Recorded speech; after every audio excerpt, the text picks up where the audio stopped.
Hello friends, Radhe Radhe. Welcome to my new blog. कैसे हैं आप लोग? उम्मीद करती हूँ आप सब लोग अच्छे होंगे और आपकी पढ़ाई भी अच्छी चल रही होगी। फ्रेंड्स, आज मैं अपने ब्लॉग 2 दिन बाद अपलोड कर रही हूँ क्योंकि मेरे रूम में 2 दिन से पेंट वगैरह हो रहा था और सामान इधर से उधर फैला हुआ था, इसलिए मैंने वीडियो वगैरह नहीं बनाई थी। और पढ़ाई करने के लिए भी यहाँ पे जगह नहीं थी, फिर भी मैंने अपना सारा सामान किचन में रखा था और किचन में थोड़ी सी जगह थी, सॉरी, और वहीं पे मैंने अपनी पढ़ाई की थी। लेकिन उस तरीके से नहीं हो पाई थी जिस तरीके से मैं डेली करती हूँ। फिर भी डेली में 4-5 घंटे तो डेली मेरी पढ़ाई होती ही थी। लेकिन जो लोग मतलब 12-13 या 15 घंटे पढ़ाई करते हैं उनके लिए 3-4 घंटे कोई ज़्यादा मायने नहीं रखते हैं। फ्रेंड्स, मेरा बहुत सारा सिलेबस 2 दिन में ऐसा लग रहा है कि मैंने कितनी पढ़ाई मेरी पीछे छूट गई है और मुझे ये सारी चीज़ें कवर करनी है। तो आज का मेरा सबसे पहले टॉपिक है पॉलिटी। तो पॉलिटी को पढ़ना है। ये पॉलिटी मैं जल्द से जल्द ख़त्म कर देती और शायद मैं ऑनलाइन क्लास भी लेने लगती, लेकिन फ्रेंड्स जगह नहीं थी, वही रीज़न। और आप देखेंगे मेरा रूम काफ़ी अच्छा लगने लगा है। मैं ये वीडियो में दिखाऊंगी आपको, और शायद आज नहीं दिखाया पूरा रूम तो मैं कल दिखाऊंगी, क्योंकि रूम अभी पूरी तरीके से सेट नहीं हो पाया है। जो मेन इम्पोर्टेंट चीज़ें थी जैसे कि मेरी पढ़ने वाली टेबल, और मैंने कूलर भी रख लिया था क्योंकि गर्मी बहुत ज़्यादा बढ़ गई है दोबारा से, इसलिए जो चीज़ें ज़्यादा ज़रूरी थी वही मैंने मतलब सामने रख ली। उसके बाद मैंने अपनी पढ़ाई स्टार्ट कर दी। फ्रेंड्स, मेरी 2 दिन से पढ़ाई बिल्कुल भी ठीक तरीके से नहीं हो पा रही थी, क्योंकि फ्रेंड्स मुझे पढ़ना अच्छा लगता है एकदम शांत तरीके से, जैसे कि कोई भी आसपास ना हो और बिल्कुल भी शोर शराबा ना हो। साइलेंट माहौल में मुझे पढ़ना अच्छा लगता है। बहुत सारे लोगों की हैबिट होती है कि थोड़ा बहुत शोर होता है तो उसमें वो एडजस्ट कर लेते हैं, लेकिन फ्रेंड्स मेरी स्टार्टिंग से मेरी हैबिट है कि मुझे ज़रा सा भी कुछ भी अगर थोड़ा सा भी शोर हो रहा हो तो मैं बहुत डिस्टर्ब होने लगती हूँ। तो मेरी पढ़ाई पे बिल्कुल भी ध्यान नहीं लगता है मेरा, इसलिए 4-5 ही घंटे पढ़ाई हुई थी। फ्रेंड्स, रियलिटी बता रही हूँ आपको, क्योंकि झूठ बोलने से ना मेरा भला हो रहा है ना आपको कुछ मिलेगा, इसलिए जो भी है सच बताते हो। किचन में बैठे बैठे छोटी सी जगह पे कौन पढ़ सकता है, वो भी इतनी गर्मी में। और इतना सारा सामान रखा था, उसमें कूलर भी रख लिया था, फिर भी गर्मी लग ही रही थी फ्रेंड्स। लेकिन अब मैंने अपनी पढ़ाई की जो भी जगह थी उनको सही कर ली है और अब हमारी पढ़ाई कंटिन्यू चलेगी। और आपको मैं अपना ब्लॉग डेली अपलोड करूँगी। और फ्रेंड्स, मैं आपको बता दूँ अभी मैंने मैप नहीं लगाए हैं क्योंकि अब पेंट वगैरह हो गया है तो उसमें कील वगैरह नहीं लगानी है, लेकिन टेप से लगाएंगे। तो शाम को ये सारी चीज़ें लगाएंगे। मैं आपको कल ये सारा रूम मतलब दिखाऊंगी आपको। आप मुझे कमेंट करके बताना, लेकिन आप मुझे आज ये ज़रूर बताना कि कलर कैसा लग रहा है और मेरा रूम कैसा लग रहा है आपको। फ्रेंड्स देखो, ज़िंदगी में जो भी है, जो चीज़ें आपके साथ हो रही हैं, उन चीज़ों से इतना निराश मत हुआ करो।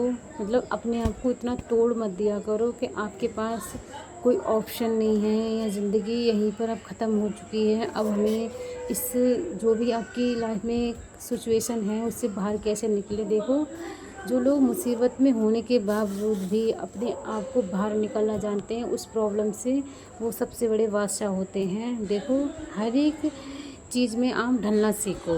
ऐसा नहीं है कि आपको बचपन से सारी फैसिलिटी मिली हैं और आपको ज़रा भी गर्मी बर्दाश्त नहीं है तो आप एकदम मतलब एकदम आपके ऊपर कंट्रोल नहीं रहता, आप एकदम ऐसे हो जाते हैं कि आपको खुद पे कंट्रोल नहीं है और पागल से होने लगते हो। बहुत सारे लोगों के अंदर ऐसे चिड़चिड़ापन होता है कि अगर जो लोग मतलब ज़्यादा बड़े घर के होते हैं, मैं उनके बारे में कह रही हूँ फ्रेंड। देखो, उन्हें हैबिट होती है, उनकी भी कोई गलती नहीं है, लेकिन मैं फिर भी ये कहूँगी हर एक इंसान को अपने हर वो माहौल में ढलना आना चाहिए कि लाइफ में अगर आपके पास ऐसी कभी भी कोई कंडीशन हो, परिस्थिति हो, अगर आपकी ज़िंदगी में है तो आप उससे घबराएं ना, उससे निकलना सीखें। देखो, लाइफ में कुछ चीज़ें ऐसे होती हैं जो हमारी ज़िंदगी में प्रॉब्लम आती है ना, अक्सर हमें कुछ ना कुछ सिखाने के लिए आती हैं कि हम इनसे बाहर कैसे निकले और हमें आगे कैसे बढ़ना है।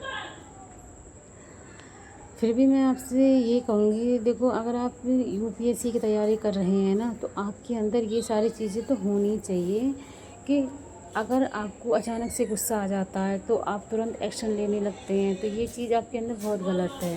देखो, अगर आप एक सिविल सर्विसेज ज्वाइन करना चाहते हैं और आपके अंदर ये सारी चीज़ें हैं ना कि कि आपसे किसी ने कुछ भी बोल दिया या आपके बारे में किसी ने कुछ बोला है, तो आपने सुना कि आपके बारे में ऐसा बोला है, तो आप तुरंत एक्शन लेने लगते हैं। तो आपको ये हैबिट चेंज करनी पड़ेंगी, क्योंकि सही मायने में ये आदतें गलत होती हैं। अगर आप किसी के भी बातों में तुरंत आ जाते हैं और तुरंत एक्शन लेने लगते हैं, तो आप आगे चल के बहुत गलत कामों में पड़ सकते हैं। देखो, कभी भी तुरंत एक्शन नहीं लेना चाहिए, और गुस्से में तो कभी भी नहीं। कि आपने अगर अपना सपना देखा है कि आप यूपीएससी क्लियर करना चाहते हैं और आप एक अधिकारी बनना चाह रहे हैं और आपका ये सपना है, तो इस फील्ड में तो इंसान के अंदर ये सारी चीज़ें बिल्कुल भी नहीं होनी चाहिए, क्योंकि आपको इतना बड़ा ज़िला संभालना पड़ेगा। अगर किसी ने भी, देखो, हर एक इंसान, अगर कोई अच्छा भी इंसान होगा ना, तो लोग उसके बारे में चार बातें गलत बोलते हैं, चार लोग अच्छी बोलते हैं। तो आप उन्हें दुश्मन मान लेंगे, उनके साथ गलत करने लगेंगे, तो ये भी सही नहीं है।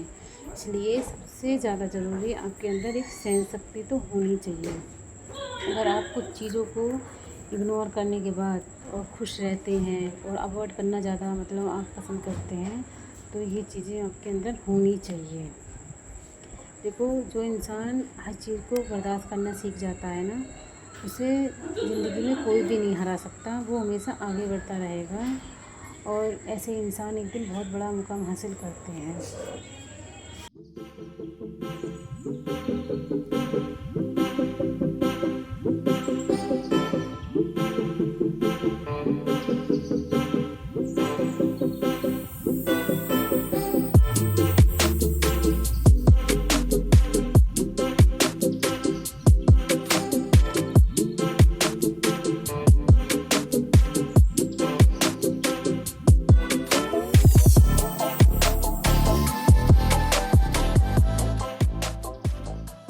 जिन लोगों के सर पे अपने करियर को लेके एक जुनून सवार होता है ना, उनके लिए हर एक मिनट, हर एक सेकंड बहुत इम्पोर्टेंट होता है। ऐसा ही फ्रेंड्स मेरे साथ भी हुआ।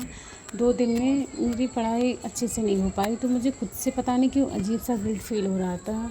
ऐसा नहीं है कि बहुत ज़्यादा मुझे फ़ोन चलाने का शौक़ है, मुझे ज़्यादा फ़ोन चलाना भी नहीं पसंद है, और टीवी देखना भी मुझे ज़्यादा कुछ पसंद नहीं है। मैं ये सोचती हूँ, जो हमारा लक्ष्य है, हर किसी से मैं यही कहना चाहती हूँ फ्रेंड, देखो, ये जो फ़ोन है आपके पास, जो भी टाइम है ना, आप इसे देख के अपना टाइम काट लोगे, लेकिन एक टाइम ऐसा आएगा ये फ़ोन भी आपका साथ नहीं देगा। क्योंकि इस फ़ोन को चलाने के लिए आपके इस फ़ोन में बैलेंस होना ज़रूरी है। इसीलिए बैलेंस तो तभी होगा ना जब आप अपनी लाइफ में कामयाब हो जाओगे। और ज़िंदगी भर किसी के आगे अगर आपको हाथ फैलाने हैं, तो आप अभी हाथ पे हाथ रख के बैठे रहो। मुझे इससे ज़्यादा मैं और कुछ नहीं कह सकती हूँ। शायद मेरी बातों को आप लोग गलत ले जाएं, लेकिन मैं फिर भी आपसे यही कहूँगी कि फ्रेंड, देखो, अभी जो टाइम है ना आपका घूमने का, फिरने का, जो भी मन करता है, अभी आपका टाइम निकल जाएगा। लेकिन आपका जो राइट टाइम है आपके करियर को, अपने करियर को बनाने का, अपने करियर पे फोकस करने का, वो यही टाइम है जो अभी आप इसे गंवा रहे हो फालतू चीज़ों में। जैसे कि अगर फ़ोन में आया कुछ भी मैसेज भी आ गया, तुरंत किताब बंद की फ़ोन देखने लगे। बहुत सारे लोगों के साथ ऐसा होता है, 10 मिनट पढ़ाई की, आध घंटा फ़ोन चलाया, 1 घंटे पढ़ाई की, 1.5 घंटा फ़ोन चलाया।